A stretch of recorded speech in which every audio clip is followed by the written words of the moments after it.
Hey Ross, how's it going? Good. How you doing? Hey, doing all right, doing all right. Thank you so much for agreeing to do the interview. Yeah, no Before problem. before we begin, Ross, is there anything that I should know before we begin? About the book? Anything like just how far you want to get into it? You know. Oh, no, not really. No, man, not really. No real parameters. Just fire away whatever you got. Okay, all right, Ross. Well, hey, uh, this is LSUODYSSEY.com. This is Lonn Phillips Sullivan. We've got SI's national college football writer Ross Dellenger here. He's a Heisman voter. He's written for the AP. He's putting the cover stories about Joe Burrow winning the national title. He's got a great piece coming out about McNeese State, uh, Mississippi State graduate. How did you feel after the week one beating LSU? Well, I haven't been at Mississippi State in a long time. I've kind of separated myself as a from fandom years ago. Kind of have to, for this job, kind of separate yourself a little bit. Absolutely. And you've written all over the SEC, Auburn, LSU, Mississippi State. And as a young sports writer, what was the main thing you did to make that jump to Sports Illustrated, you think? Well, that's a good question. I don't know.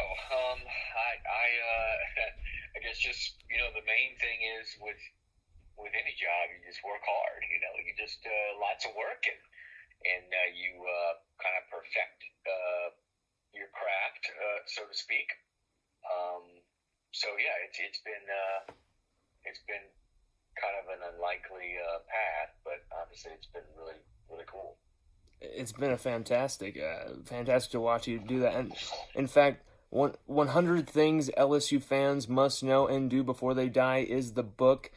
And who would be better? Who would be more appropriate to write this book than Ross Dellenger? He graced us with his presence for a few years at LSU.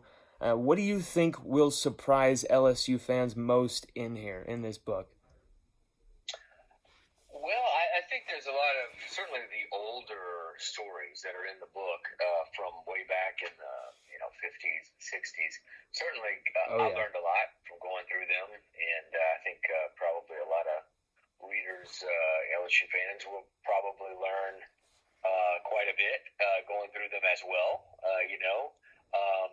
It's interesting to go digging through the archives. It was kind of cool, and like I said, I think a lot of the new stuff, obviously. Uh,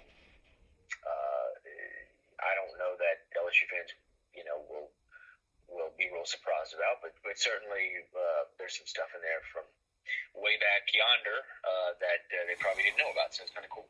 Oh yeah, and we're gonna ask you about some of that.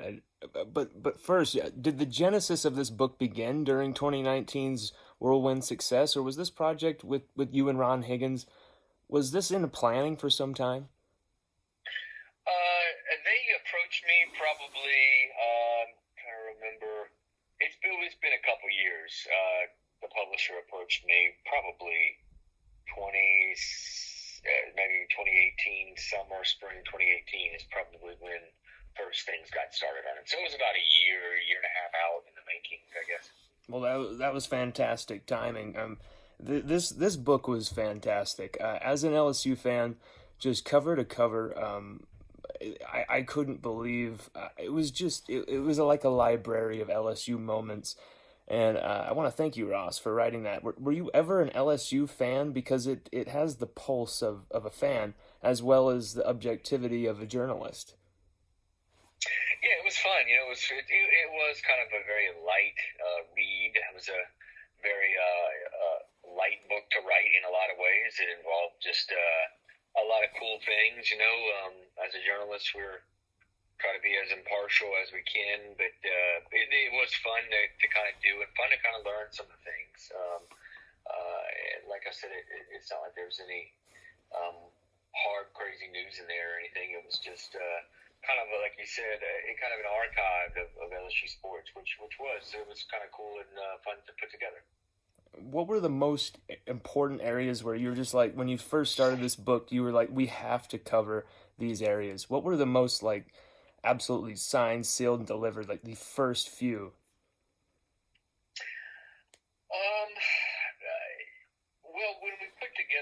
creating a chapter list is a little more difficult than I thought maybe it would be.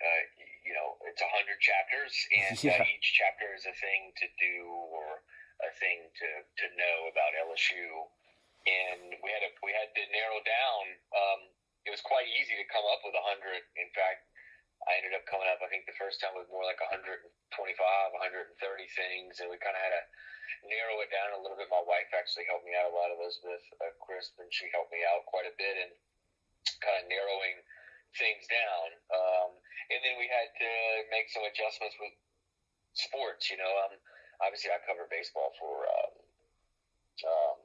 the Advocate of LSU baseball for a while, and baseball is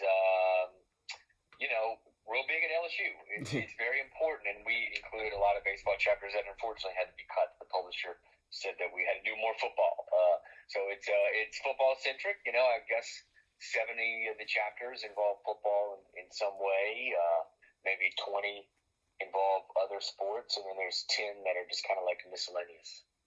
I think that's the genius behind it. One of those chapters, Pistol Pete, you write about the legendary, epic hero. Do you think he's the most talented pure basketball player of all time? Just looking at those numbers, looking at what he did when you watch that footage. Yeah. It's incredible. And my dad, I obviously never saw Pistol Pete play. It was a little before my time, but certainly my dad was a huge fan of his. I grew up in Biloxi on the Mississippi coast, and my dad was a big Pistol Pete fan. He had all the training videos that Pistol Pete used to put out and all that, and it was just I remember watching that when I was younger, and it just fascinated me. And the numbers are eye-popping. I believe Ron wrote that chapter. We split the chapters 50-50, but the numbers in there are just crazy. It's wild. And you cover Les Miles in here in a chapter called The Mad Hatter. I really think LSU fans, at least for me, will be kind of delighted with this part because it reminds us more of his whimsy, like if he was, LSU's Michael Scott from The Office for a bit there, Where did you feel his legacy is at when you wrote this book among Baton Rouge? So that's a good comparison. I'm a big fan of Les Miles and a big fan of Michael Scott. Me too. So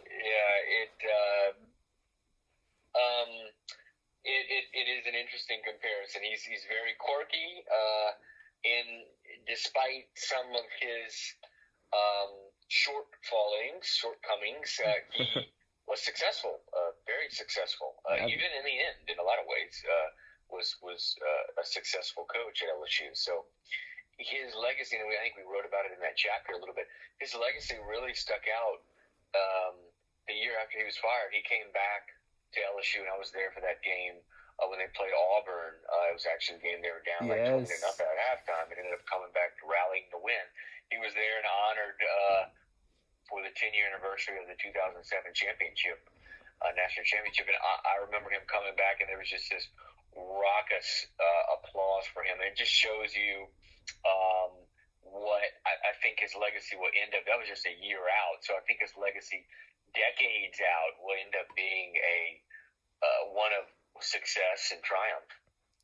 I can't, I absolutely agree. I mean, some of those trick plays, some of the genius, it was crazy. Some of the players who came out of that era, and many who you cover. I mean, Patrick Peterson's in there. There's a chapter on the Honey Badger, and there's a whole chapter on DBU. I mean, this book does not disappoint. The Chinese Bandits are in here, the 1958 first-string defense. What was so special about this group, and why millennial Tiger fans better get educated with this book? That's right. And that's what I was saying earlier. The old stuff is really interesting. And I think a lot of millennials and others will find it new about the Chinese Bandits are certainly one of those things in there. There's a lot of games I covered, or not I covered, but I write about in the book from the 1950s and 60s that were just really interesting in people that date all the way back to like the Paul Dietzels, for instance, and a lot of the younger people don't know about those things. So I think that it gives you a good idea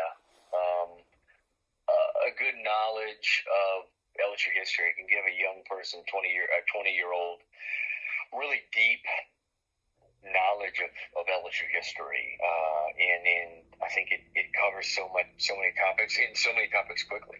That I think it hopefully does a good job of doing that. Oh, it was fantastic. I mean, the part about Burt Jones, I think was absolutely perfect. I'm really, really, really proud you put that in there. And there's many parallels in LSU history. Tons of weird coincidences and superstitions or bayou magic, whether it be the Bluegrass Miracle or the earthquake game. What was the kookiest you found for this book? Yeah, I mean, some of those old games were pretty crazy to go back and read old newspaper stories about them, and they were they were pretty crazy to go read about. The earthquake game certainly is one. Billy Cannon's Halloween run. Billy Cannon was certainly Oh, yeah. figure in the book, and it wasn't a month probably before Billy passed away that I was talking to him on the phone. It wasn't about the book, but I talked to Billy quite a bit, a few times each year, and so it was fun to look back on his legacy too, and devote a chapter obviously to him. He's one of the most storied people in LSU history. Absolutely. And straight from, perfect segue. When you were writing this book, what interviews what ones did you enjoy the most out of all the people you talked to? Yeah, well, it's kind of funny. A lot of the stuff in the book, and I did do interviews for the book, obviously, but a lot of the stuff in the book was just going back and reading old newspaper stories. And you'll see in the book we cited a lot of them because it's a lot of archive stuff. But obviously, I did a decent amount of interviews. It's always fun to talk to Skip Bertman.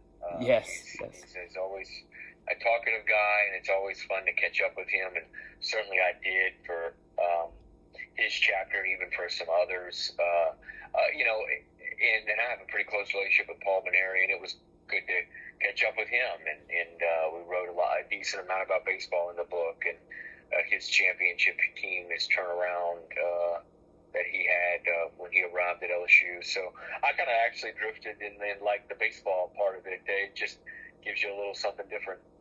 Oh, yeah. You go into Alex Bregman. You go into Paul Maneri. There's a whole chapter dedicated to him, obviously. Skip Bertman, of course, is in there. Let's see here. When you were writing this book, there's a section on Darius Geis, which focuses more on his on-field greatness and then, kind of nice, more bubbly nature of his personality. Did the news that eventually came out shock you or cause any amendments to the final manuscript? Yeah, it's funny. The book was already printed actually by the time all that news came out about Geis, which kind of sad because we probably would have changed some of it. But yeah, it's unfortunate, that all happened. I can't actually say that I'm surprised. Not that I guess the length of some of the details from what I've heard in the multiple accounts of these issues with him was surprising. Him getting in a little trouble, just going back to his LSU days and some things, as a reporter, you learn a lot of things that you can't report or you're unable to report because you don't have evidence. But there were some things that obviously came up with Darius in his time at LSU. And so while I wasn't completely caught off guard. Yeah, and hey, you're not alone there. I was actually preparing a Darius Geis retrospective piece when the news went down. So, hey, you're not alone in there. You just had the unfortunate position of having a book going out. And you did cover his off-field troubles as well in that book, so I will definitely give you credit there.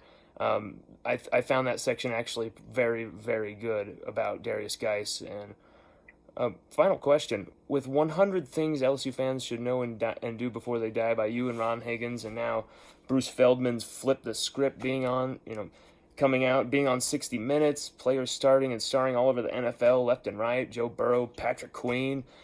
Do you feel LSU's national brand is at an all-time high? Yeah, I think so. I'm not sure, when it's ever been higher at a time when there's social media, really. I mean, that helps it, in the last 10 years, it's probably not been higher, I don't think. Now, they've had successful stretches, obviously, in the early 2000s. They had the great baseball teams, good basketball teams, and good football teams, so everything was going really well. But we're at the height of the social media age, and LSU has certainly created its own brand on social media. In fact, its Twitter account is incredible. So I think the brand of LSU is, just about as strong as ever. What is your personal favorite moment in LSU history? Well, it probably is going to be something where I attended the game. I like, a game that I covered. It's so tough. I would, again, I lean actually away from football and I lean to baseball. There were some super regionals I covered. That still the hair on the back of my neck stands up thinking about the environment. I've just never been in an environment quite like an LSU baseball environment. It's so cool, especially in the postseason. Absolutely. And that's the great thing about this book, 100 Things LSU Fans Must Know and Do Before They Die, October 20th on Amazon. That's when I saw that it would be released there. You can get it many different areas. Ross, where's the best place to get this book? Yeah, I think Amazon probably is your best bet. Go to Amazon. I think it's available now. It probably won't arrive to you until October 20th if you were to buy it. I think it's around a 4 or 5 day turnaround time to get to you. But I think it started hitting shelves last week. So very exciting, and certainly you can go to your local bookstore, but Amazon's probably the easiest way to get it. Perfect. And hey, this book was fantastic, Ross. I just want to thank you for writing this, for doing the interview with us, and for giving us a little bit of your time, my man. Thank you so much, and I think this book will have a lot of success. No problem. Good to be on. Hey, thank you, Ross. Talk to you later. Yeah. See ya.